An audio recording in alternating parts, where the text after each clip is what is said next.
Major funding for these broadcasts is made possible by grants from New York Community Bank, Capital One Bank, Perfect Building Maintenance, Chase Commercial Term Lending, M&T Bank, Genova Burns. Additional support is provided by AKA Hotels, Corman Communities, Aerial Property Advisors, AVR Realty Company, Bank of America Merrill Lynch, Bank Leumi USA, Briarwood Organization, CBRE, Citizens Bank, Collins Building Services, Connect One Bank, CPEX Real Estate Services, Cushman & Wakefield, DDG, Dime Savings Bank of Williamsburg, Douglaston Development, Levine Builders, Fisher Brothers, First Nationwide Title Agency, Flushing Bank, Friedman, Handler Real Estate Organization, HAP Investments, Investors Bank, James D. Kuhn Real Estate Center at Syracuse University, Kilroy Architectural Windows, New York's Window Company, Madison Realty Capital, Matone Group, Mercantile Commerce Bank, Meridian Capital Group, New Banks, Optimum Window Manufacturing Corp., People's United Bank, Rosewood Realty Group, SJP Properties, Sterling National Bank, Stonehenge Partners, TD Bank, Terra CRG, The Continuum Company, The Moynihan Group, and These Friends.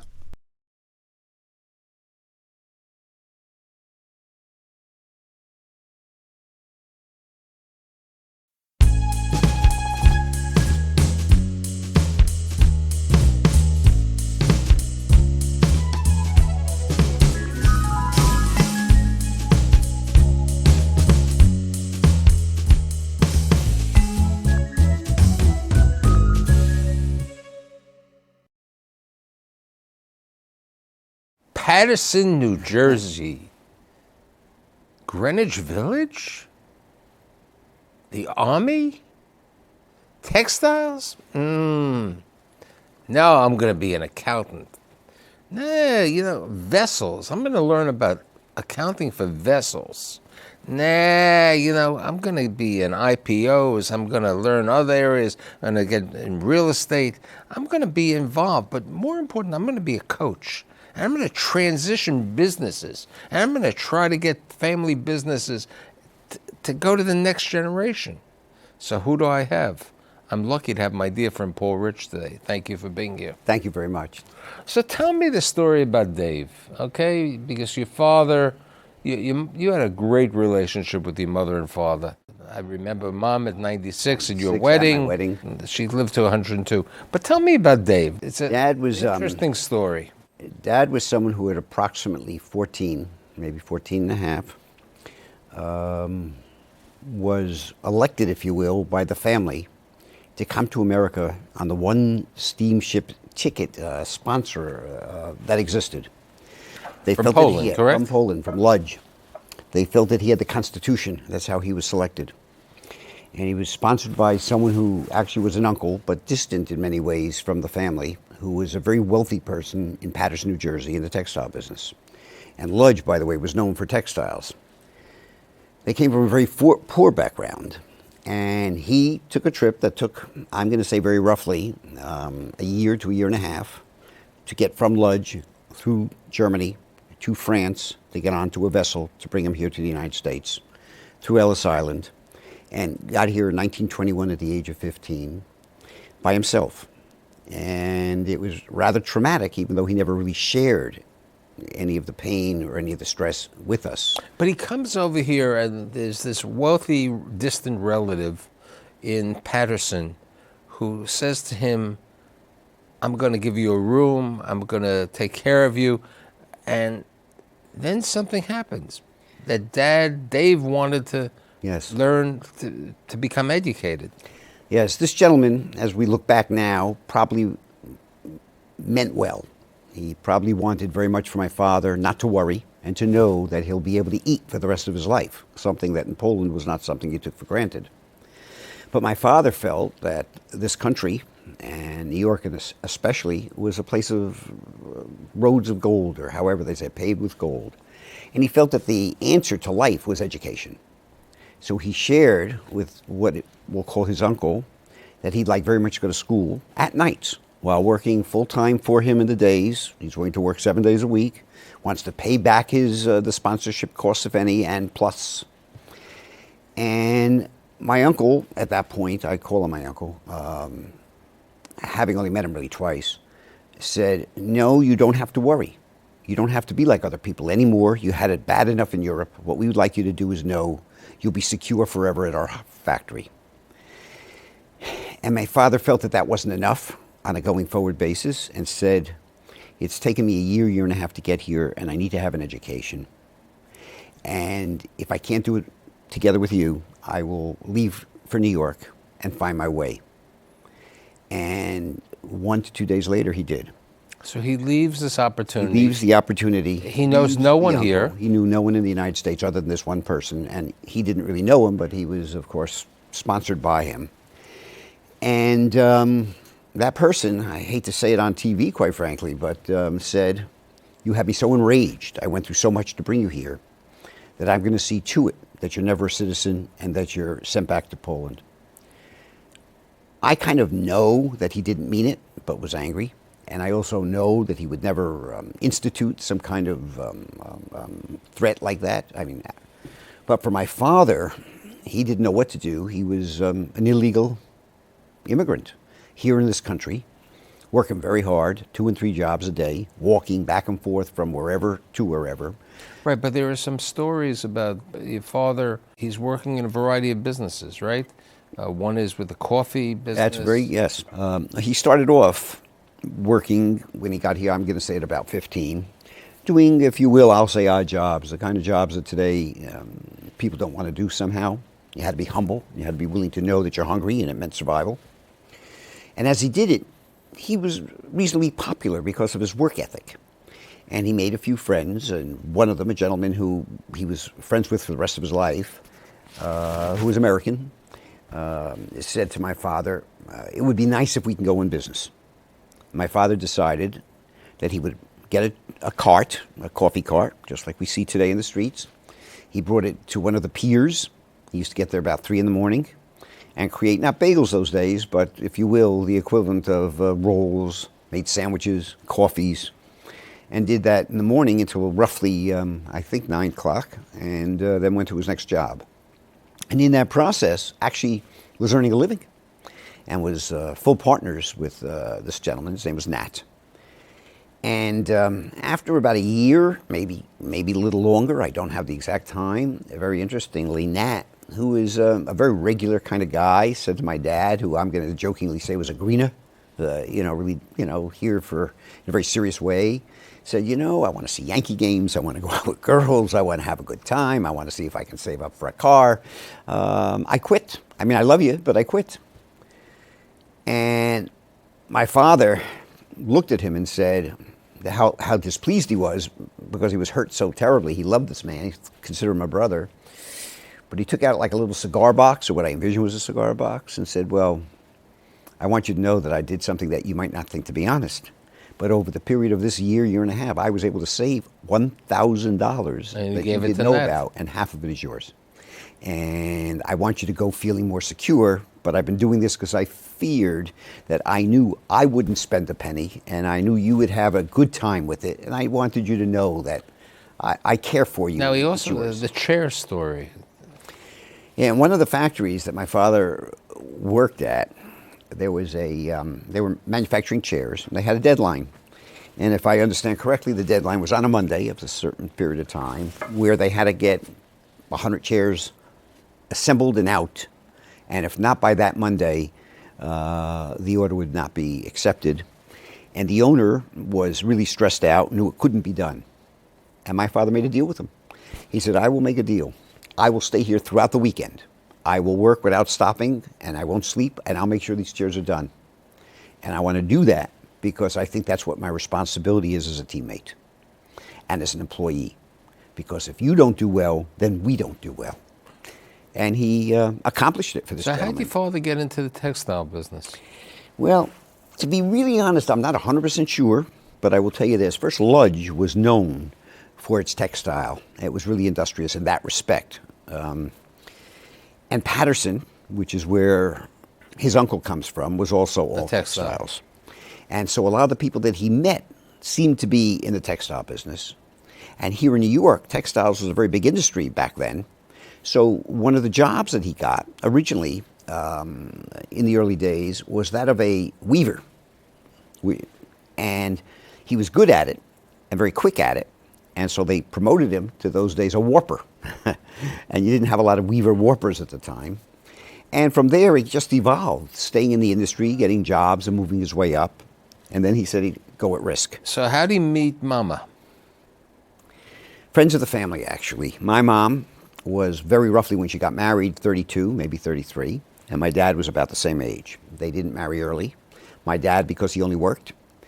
And the business that my mother's mother was in is to work, actually worked for, an owner of a store, so that when refugees and or immigrants came over, this is where they would eat.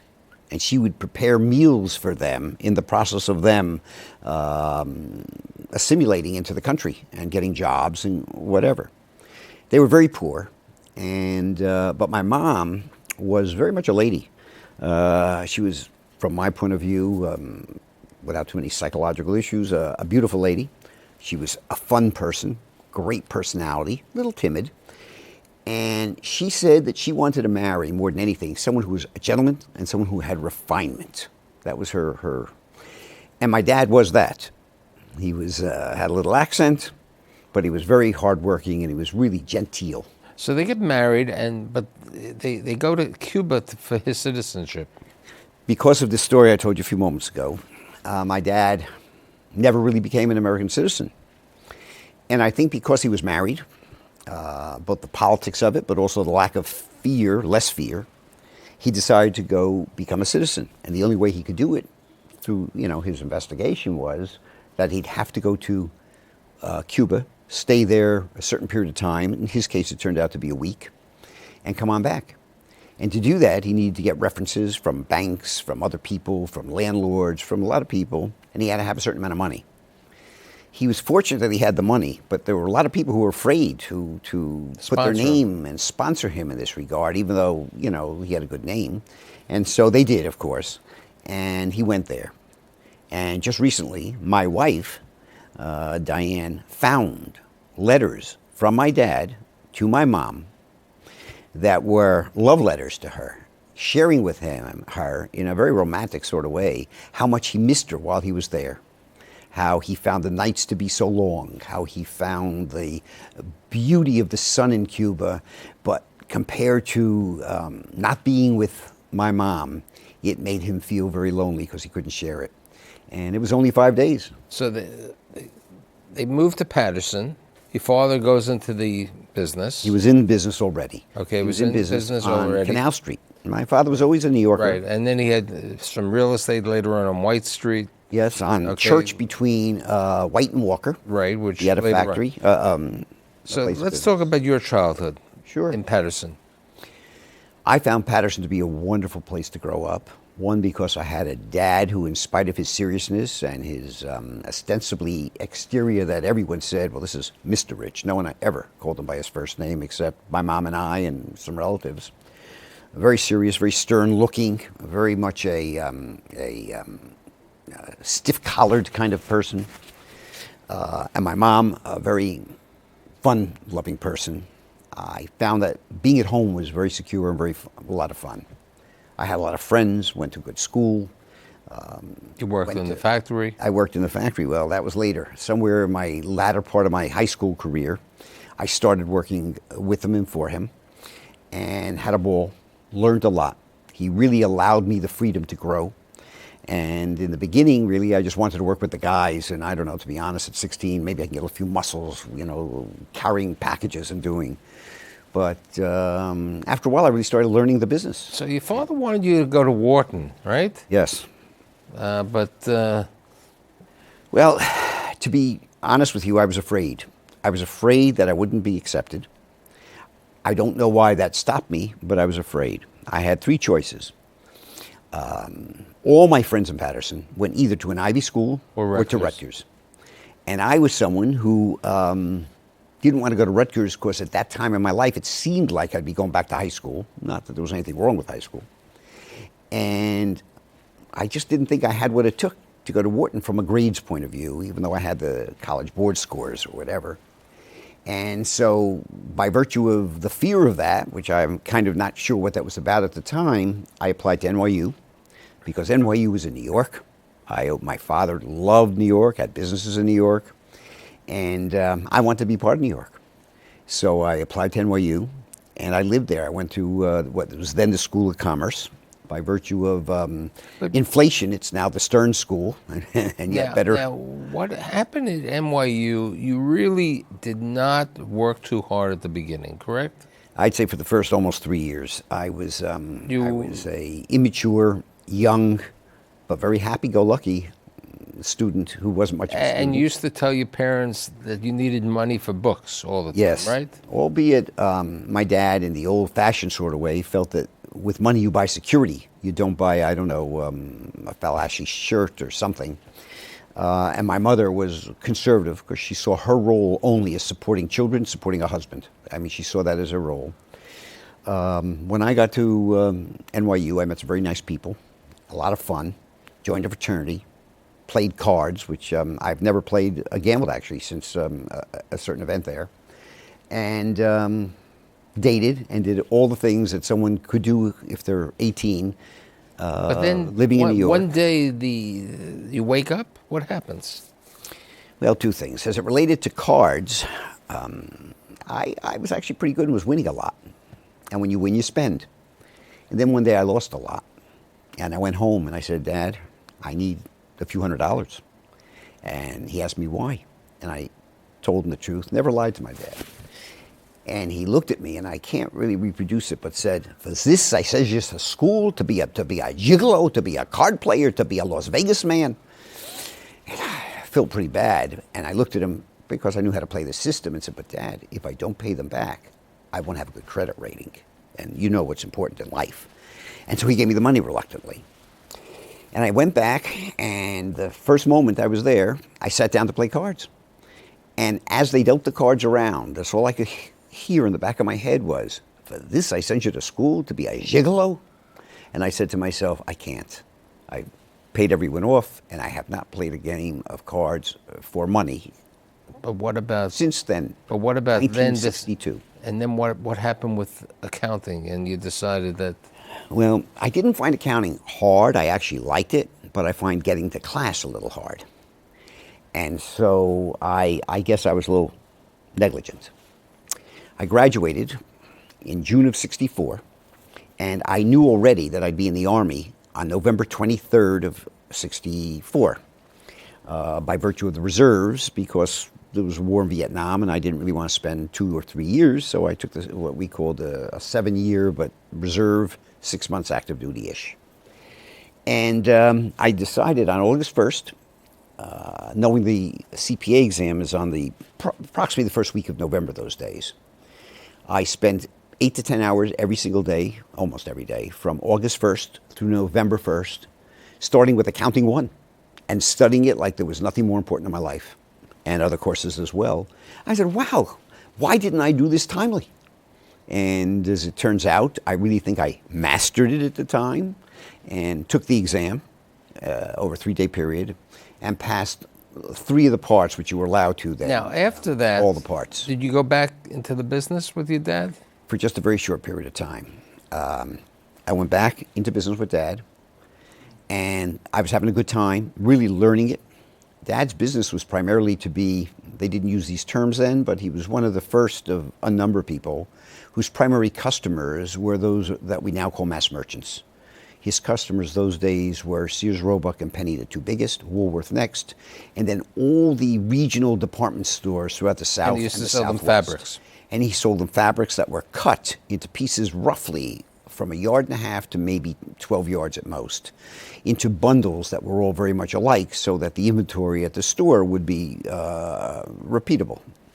And I went with him. We did purchasing together. It was interesting to argue over $1 per pound if it was a remnant, or per yard if it was something else.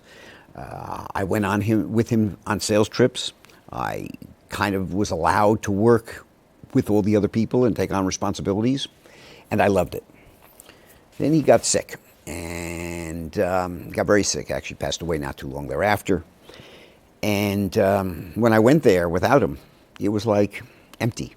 I realized that the relationship that I had with him was so much more than the love of, be it a textile or a piece of, yarn or whatever, that I knew it wasn't for me.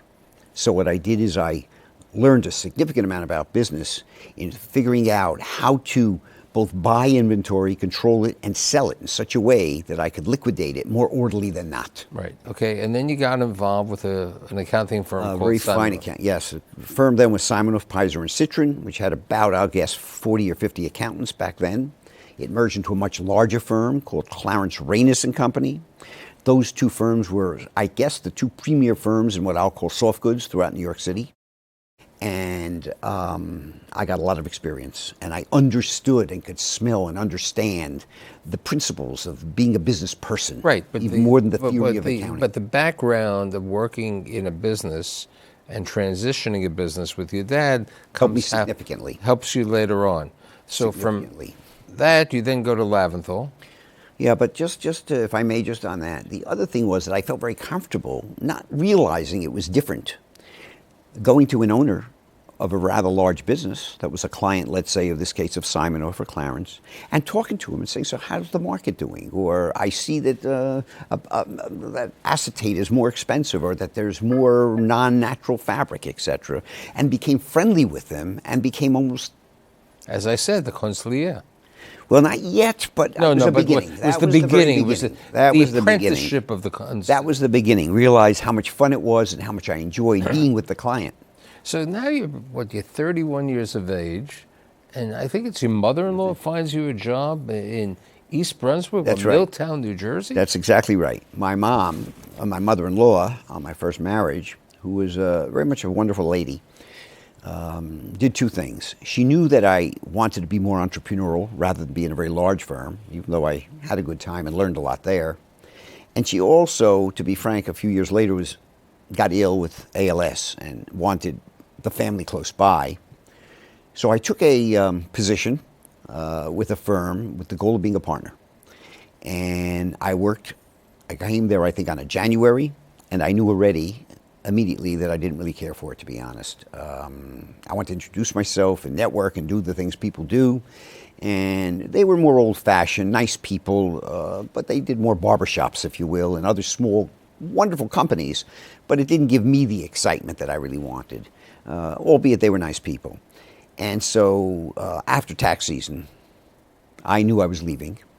And around that time, I got a call from a friend of mine. His name was Cy Siegel, and he had just started a firm with someone named Edward Mendlowitz. And I mentioned his name as well because I haven't been partners with him since the 80s, and I love him. And with Cy Siegel, I'm still partners. So we kind of co-founded a firm on or about early 1975. And we worked that firm, all of us, very hard until 1990. And as we worked that firm, we had as our clientele clients only really in the New York and the boroughs and maybe a little bit outside of the boroughs of New York, and grew it to where we were well known. We worked hard. We had maybe 40 to 45 accountants on our staff, and we had a really good time, and I had a great time. Let's talk about the family businesses and the counseling and the coaching.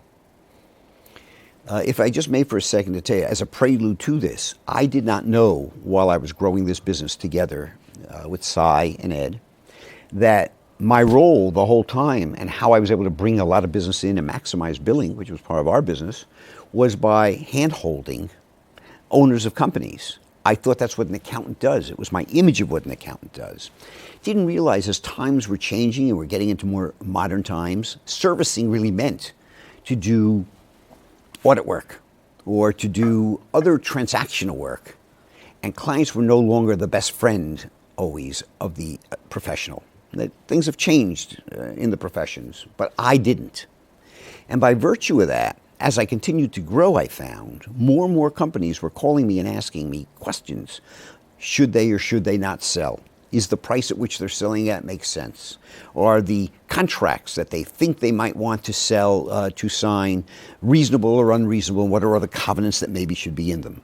If they were going to buy a business, questions having to do with financing and doing due diligence on the company they were going to buy and determining whether the cultures made sense and were appropriate. And it went on like that forever.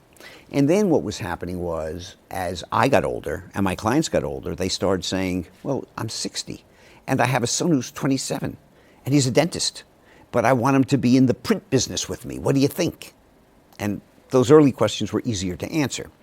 But what is happening in our society today is that we have lots of entrepreneurs who really are good, shirt-sleeve, hardworking people with wonderful companies who haven't groomed necessarily their next generation to come into the business and appreciate maybe what it could have offered them.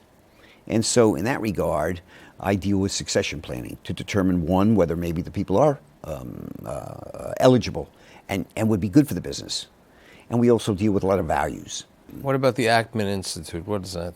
The Ackman Institute is a wonderful, wonderful not-for-profit organization that is typically the membership are people who are already licensed as either social works, typically in a clinical practice, or psychologists who are typically clinical. And they do a lot of research. They do a lot of education for people in their profession, and they are good enough to give a lot of either free pro bono or at other times at low rates to people in the community that need help, typically family issues, dysfunction within the family, or for that matter, just psychology to people. And the business transitioning. Not so much. That was me. Because I found in growing that the key to this is really understanding human dynamics and really to understand the psychology of what's going on. And I decided that not only did I start reading a lot of books on psychology, that I found that in going to the Ackman Institute, I would learn. I took a course or two. My wife introduced me to it. And in taking a course or two, I started liking it. And then I was one of two people, to my knowledge, who were lay people who actually took their whole 90-hour credit course. I didn't do the intern or extern. With like 2 minutes left, let's talk about the family, which is so important. Bubba passed on at 102. She was 102, okay. giggling as through the whole thing. Right. And you're married to Diane. I'm married to Diane now since about 2006. We have a good relationship, and we laugh too. She reminds me of Bubba. You have two wonderful children. His name is Todd, and he is married to a young lady named Alana, who's just wonderful. And you have three adorable great grandchildren. Sammy, Logan, we call him, and Isley, the little one. The little one, the Tara. And then you have a daughter. And then I have a daughter. Her name is Gerald. She's about 4 years younger than Todd. So she's married to Lewis. Lewis is both an attorney and specializes really in the environmental area. And my daughter. Then you have Lyle. And they have a little boy who's 2, whose name is Lyle, and already knows that soon it's his birthday and will be 3, and that he's waiting to see his pop so he can get some presents for either Hanukkah or Christmas. So I could say, Dave raised a good son. I'm happy to tell the story of the Rich family. Well, my riches are relatives, and we all love and have been in New York now for a generation, and I thank you so much for caring enough to have me here, and I thank you.